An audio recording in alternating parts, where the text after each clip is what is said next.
right? So my journey is towards God. I'm walking towards God. I want to come closer to God. I want to merge with God. I want to grow big enough so I can grow bigger and bigger and bigger to occupy more and more and more of God within me.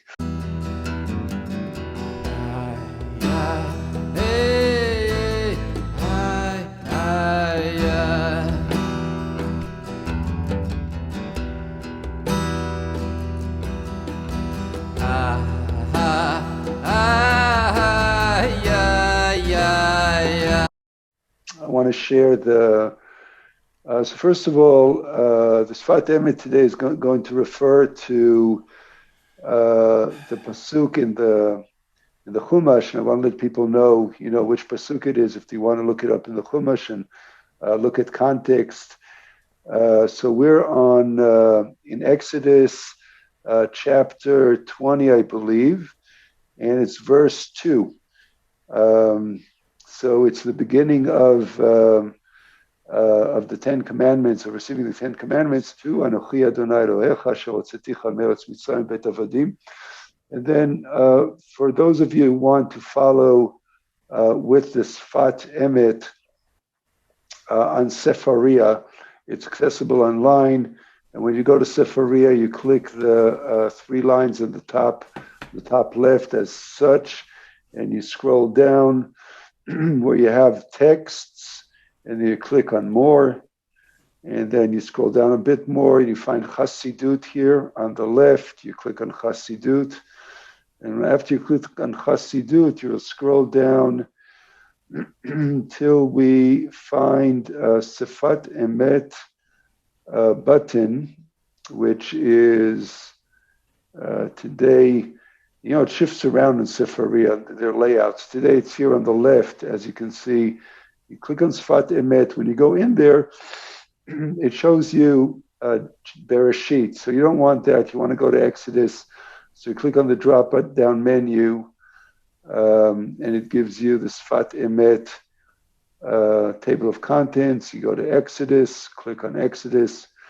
Then you scroll down, you find the Parashat Yitro, and there it is. And I believe that it is in section, there it is, Exodus, Yitro, section 3, Tafresh Lamed Hey, and then you scroll down to the paragraph that is number 6 and starts with Asher Hotzeticha V'chulei. So I'm going to read and translate Asher Hotzeticha V'chulei. So the S'fat Emet starts by pointing to the verse that says these words, that I have taken you out of Egypt, etc. And the commentators ask, so why didn't it say who has created you or created everything? We're going to be dealing today with the first commandment, that this is not a commandment, it's a statement.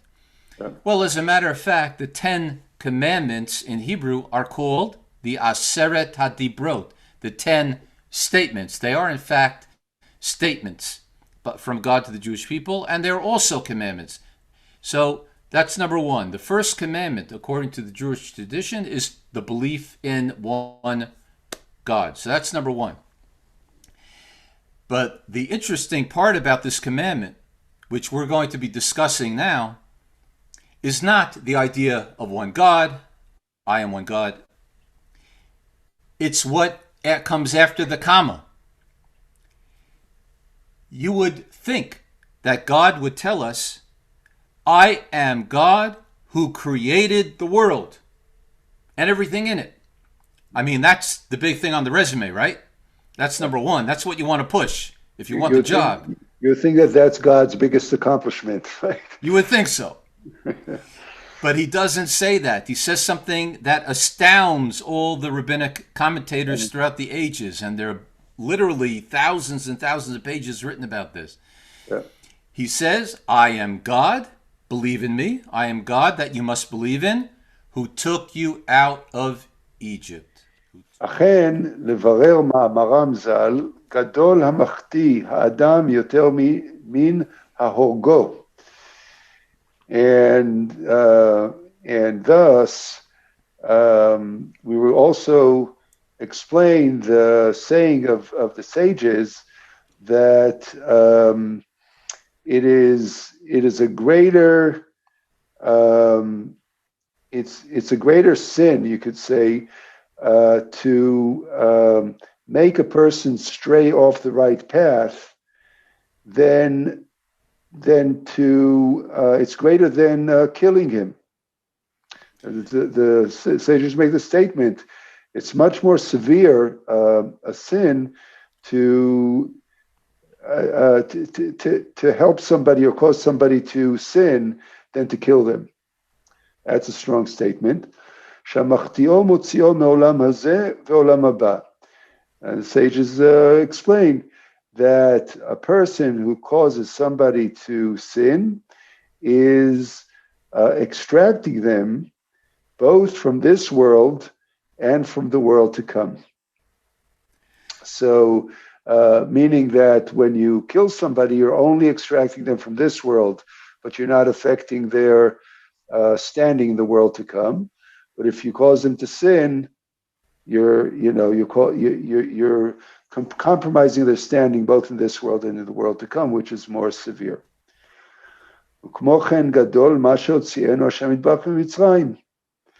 And based on that same principle, we say it is so that it's greater that God took us out of Egypt. In parentheses, I'll add, more than the fact that God has created us.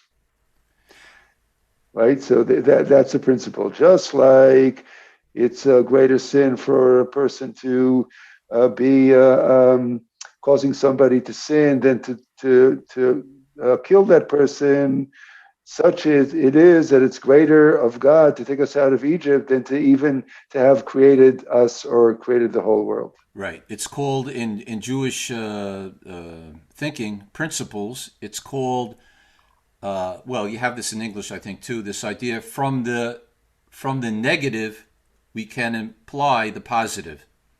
Yep. So we're taking the negative argument of when you cause someone to transgress.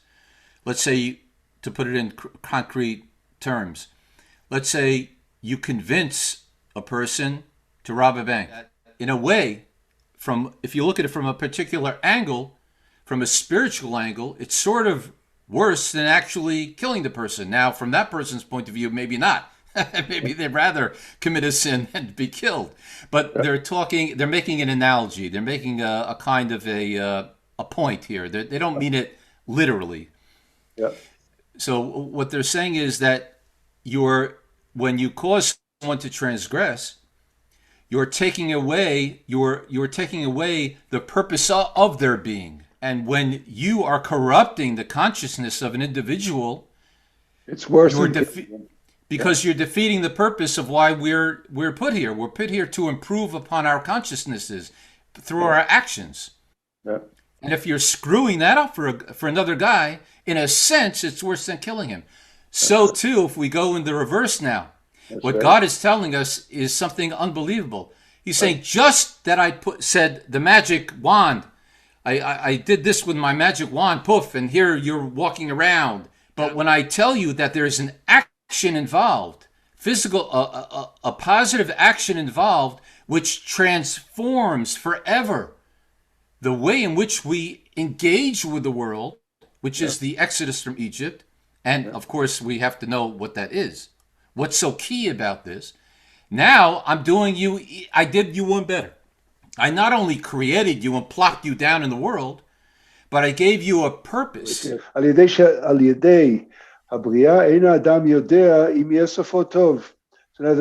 S'fat Emet here is I'm not sure if it's in S'fat Emet or the sages, but they're explaining that through the creation of the world, a person doesn't know whether it would have a good outcome or not, where they're going to end up being.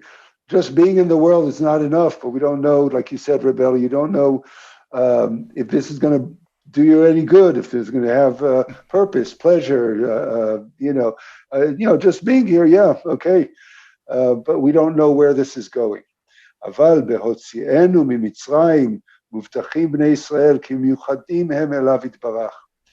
But when God took us out of Egypt, that was a promise. That act was a promise to the people of Israel that they are special to God, to the blessed God. So right. This is an amazing point. Yeah, I'm sorry. Go ahead. No, you go ahead. We're probably going to want to say this, make the same point. We're thinking this. Right. It's very interesting with the story from Exodus. Everyone knows, you've seen the movies and everything. Let my people go. Let my people go. But that's a half a quote, because really every time this is said, the real quote, the full quote is, let my people go that they may serve me. That they may serve me. So there's a purpose, as we've spoken about in the recent past on this program, that there's that freedom, that it's not a chaos freedom. It's a very, very grounded type of a freedom with a path, a specific path, and a goal. There's an end game, as S'fat Emet said. We don't know we don't know the end. Now we know the end game.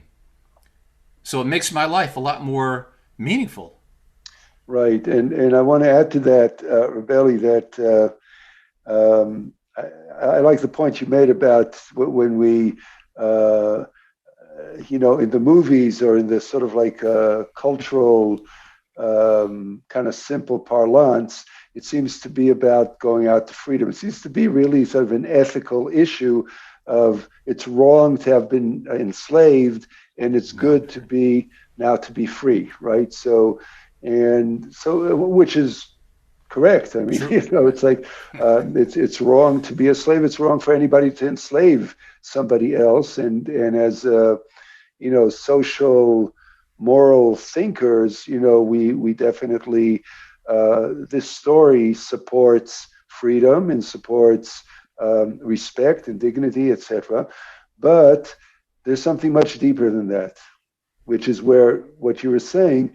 And I want to just rephrase what you're saying in a slightly different way, which is, and I think that this is where the S'fat Emet is going to be landing in the end, is that it's a metaphor, leaving Egypt is a metaphor for the spiritual life, right? So what does it mean? And here, different traditions would have different, perhaps, takes or angles on this, but from a Torah point of view, and from what the S'fat Emet, as I understand him, is the spiritual life means that by contrast, in the unspiritual life is when I'm a slave to my own ego. So all I want to do is satisfy my base needs, my base needs for perhaps for food, perhaps for money, but also for honor and for, and to be the first and to be the best and to be better than somebody else and to aggrandize myself and to, for reputation and for, accumulating wealth, perhaps, right? But what he's saying is that the spiritual life is to become a slave, as it were, or a servant, as it were, of God.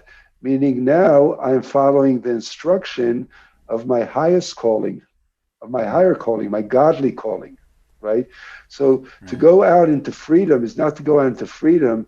It's really just transforming what I'm following. What's the command, right? Speaking of commandments, which command am I following? And I'm following the command of the higher spiritual, calling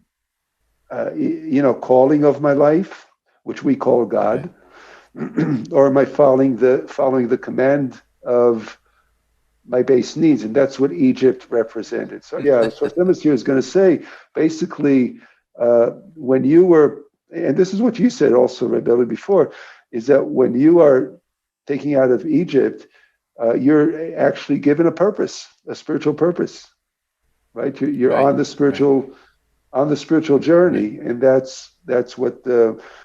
In that sense, sure. When it says, I took you out of Egypt, I gave you a purpose, I gave you something to live for, I gave you a higher ground, a higher standing, and a higher path to walk in your life.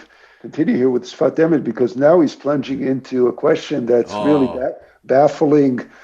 This is I'll just say it's a question of free choice versus determination. right. So, my God. So everybody, Here tighten your seatbelts, and here we go. we go, baby. וגם נראה להודיע כי כל אשר עובר על האדם תמיד באותו בבחירתו. And it appears, it appears that it is our experience that as we know it, that everything that happens to a person is is experienced as if I still have choice. Like this is my choosing. And that's the free will aspect of life, and which is real. I mean, I follow my desires, my will. I make choices. I'll go this way or that way, and I'm saying yes, this is my choice. Ultimately, the choice to be spiritual, to be materialistic, is also a choice. And it continues. Im kol ze hakol hu me'Hashem yitbarach bilvad. But with that, there's also the truth that everything comes from God. Everything is determined. Everything comes from God. כי בוודאי בריאת האדם יודעין הכל שהוא מהשם יתברך למעלה מהטבע. But still, it is well known by everybody, he says, that the creation of the human being is from God. Is from the Holy One, blessed be, and it was created above and beyond nature. So it's a miracle. And says Rabbi Nachman, this is an unexplainable paradox. It's part of what makes God God, and we have to accept that. That's right. And you can take that for whatever you want to take. Yeah, because if we define God as the unknown, and the all-powerful. So he can do two opposite things, and it's no biggie. Yeah. Okay. And in fact, we're digressing a little bit, but we'll come back. If you look at quantum physics and you look at the whole idea of probability that two particles can be at the same place at the same time, that's the beginning of science kind of venturing into phenomenon that defies the logic of the limitations of nature as we know it. But let me, go ahead. Yeah. So no, I just want to say that. So the S'fat Emet is really going along these lines because he's saying, look, you have bechira, you have free will, but everything is from God. But don't worry about it, because here's the only thing you need to deal with. You need to know. Right. And now he's going to tell us what's important for us to deal with. Okay, so obviously, like you're saying, Rabbi, so the S'fat Emet here is really just laying the grounds to make the following point.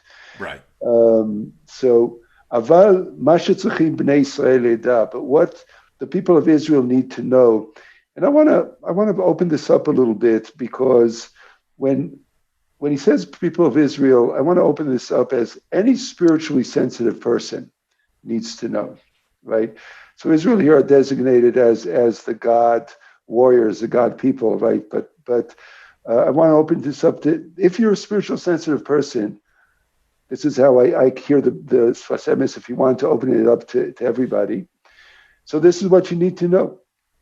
כי כל החיות שנמצא בעולם הוא מהשם יתברך שמחדש בכל עת ורגע.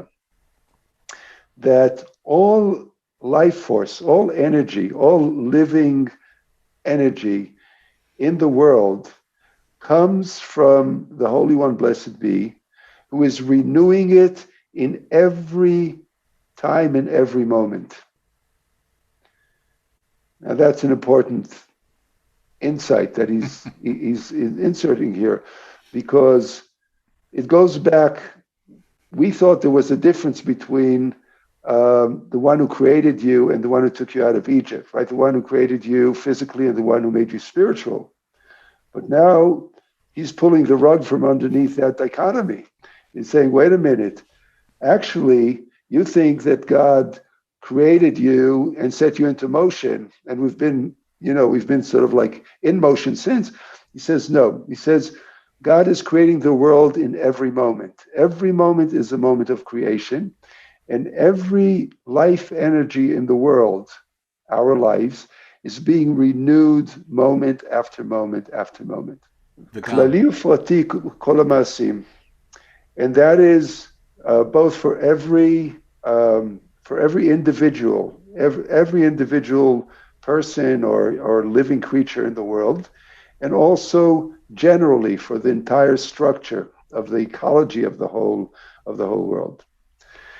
וגם עבודת בני ישראל והתקרבותם להשם יתברך, הכל מתוהו. And also the spiritual work of the people of Israel, or the spiritual work of anybody who's spiritually sensitive, and their ability to come closer to God, it's all from God. So all our spiritual ability to be spiritual, ability to have that purpose, is a gift that's granted moment by moment from God. The potential. Or the potential for it. Yeah. So the witness, the proof, or I would say the teaching, about that is the metaphor for that is the leaving of Egypt. So what does that mean? Let's open that up. What does it mean that the leaving Egypt is a metaphor or the witness or the proof for God's continual intervention in the potential for a spiritual life? Right, because now we're being given our what does the sergeant say when he gives our walking orders? But now it's a new creation. Yep. There's a new paradigm with the coming out of Egypt, where our very moment to moment being alive in this world has taken a different format. That's right. So now the Anochi, the I am God, this actually does answer in a way. Yep. The first part of the sentence, I am God who took you out of Egypt. Yep. I took you out of Egypt to give you a spiritual purpose, yep, spiritual goals. And now the I am God becomes, as the S'fat Emet says, a promise. A promise. How am I God? I am God because you are aware of your purpose. And this is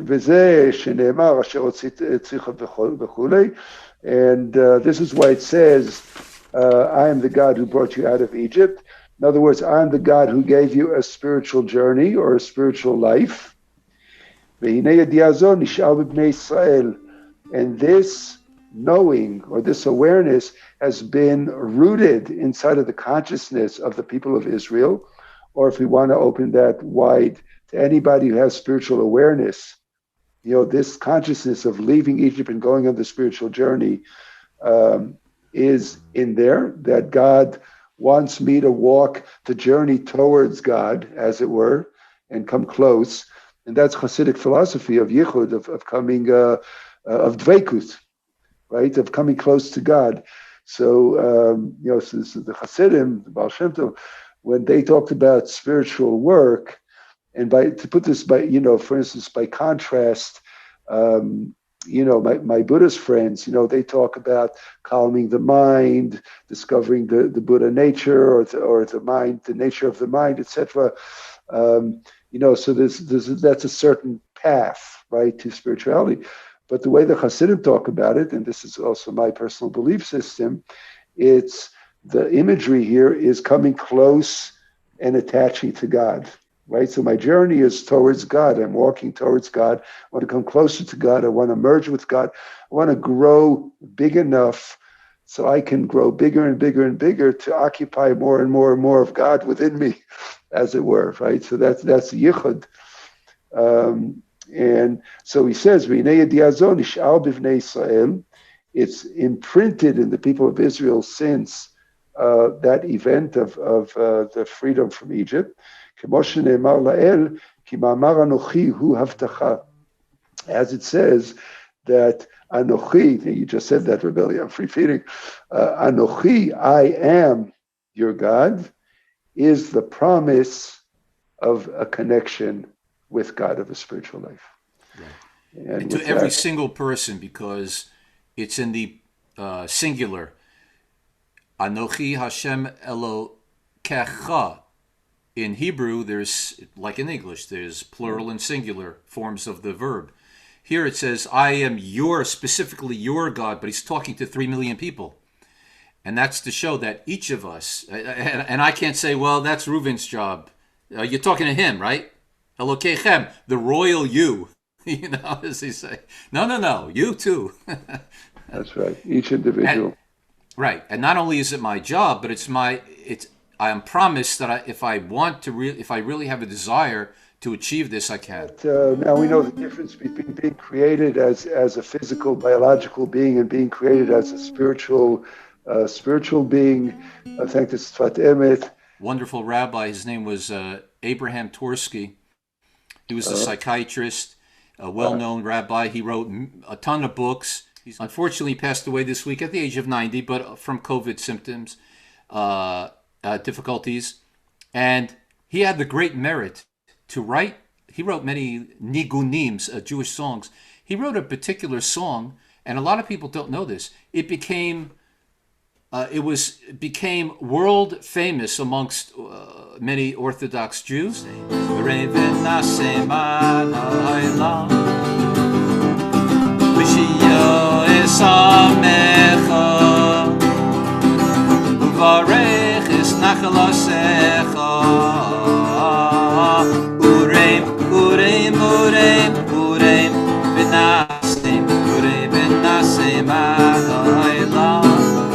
More time, Mishio Esamecha, Uvarech es Nachlasecha, Urei, Benase, Mad Ha'olam. May his memory be for a blessing. If you haven't yet, please subscribe. You can push the like button if you like what your experience of studying here today. This is really a like for Hashem, so we're blessed to share this Torah. And leave a note below, and come back next Wednesday. Every Wednesday at around 9 o'clock. For now, shalom.